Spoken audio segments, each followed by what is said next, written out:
গাইবান্ধা এসছে তো। তো মানে যাদবপুরের কোনো মামলা নাকি? যাদবপুরের কোনো ব্যাপার নাকি? আমি আসবো রামঘাট থেকে আরম্ভ করে যাবো।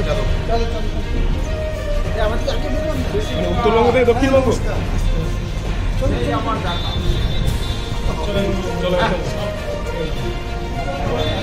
দাদা চল চল চল একটু আস্তে আস্তে আর তো করে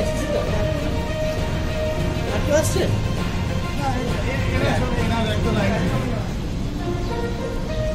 পার্টি থেকে